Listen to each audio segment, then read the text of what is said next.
The Columbia University Irving Medical Center announced on Friday that it would pay 165 million to patients who were sexually abused by a former gynecologist employed by the hospital. The medical center reached an agreement with 147 former patients of Robert Haddon in partnership with New York uh, Presbyterian Hospital. I meet so few people that are that religion. That's probably why I messed up for a second. An independent special master agreed upon by both parties will distribute the 165 million between the women affected. We deeply regret the pain that Robert Haddon's patients suffered and hope that these resolutions will provide some measure of support for the women he hurt, wrote CUIMC in a statement. We are committed to the safety and dignity of every one of our patients and have adopted policies to ensure they are protected and empowered while in our care, it added. The settlement follows one agreed upon last year with 79 additional women who were patients of Hayden. Um, is it Haddon or Hayden? Haddon. I'm just gonna say Haddon. Haddon was first convicted in 2016 in New York State Court after he pleaded guilty to a criminal sex act in the third degree. He was required to surrender his medical license, but was not sentenced to prison at the time. The former gynecologist is currently awaiting trial for 8 counts of bringing women across state lines for the purpose of sexual abuse between 1993 and 2012. Almost 20 years. Wow. Um, Haddon was accused by Evelyn Yang, a family associate and author who's married to former Democratic presidential candidate Andrew Yang in January 2020. That's why this got traction because a famous person was affected, or the wife of a famous person.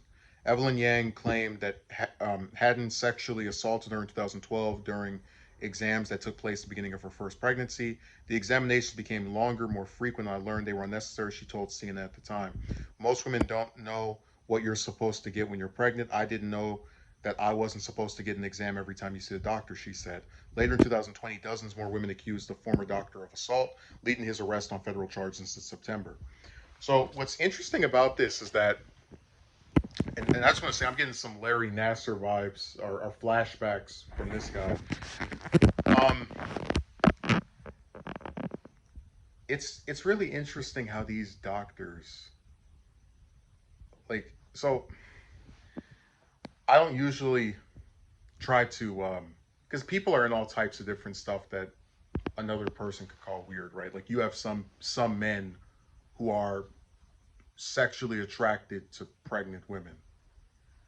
Um, but the difference between most of the men that like that, and a doctor or a gynecologist is that the gynecologist is using his power of authority over these women, right, as their physician or as the person that they go to get examinations to make sure that the pregnancy is going right, to beat off at their expense and basically get away with gratifying himself in this sexual way because of the ignorance of the people that are, because a lot of people defer to doctors, right? They go and doctor says do this, you do it. Doctor says come back next week, you come back next week.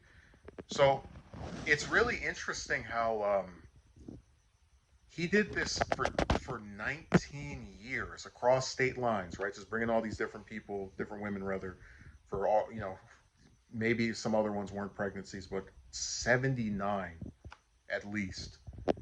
And this is not the first time this has happened. That university, at the very least, they're paying them something, because I do think that there are some places that just won't believe people. But I think the sheer amount of them and the fact that he had charges before, or at least was known to have done this in the past, probably is what ignited the fervor. Along with, I mean, I didn't even know Yang's wife was involved with this until reading the story just now. Um, but you can imagine that after she said something as the wife of a former presidential candidate, it started to get more and more attention put on the issue. And I just think that's sad that, like, so many people get abused, and because they're not famous, or they're not like, so in some kind of like close affiliation with a famous person, Nobody cares. So I guess I'm glad they got their money. It won't change the abuse, but it certainly soothes things. I just think these doctors are so gross when they do stuff like this. Like, if you want to go whack off, get a magazine or something. Don't try to trick some patient that's unsuspecting. It's just this extreme violation of power.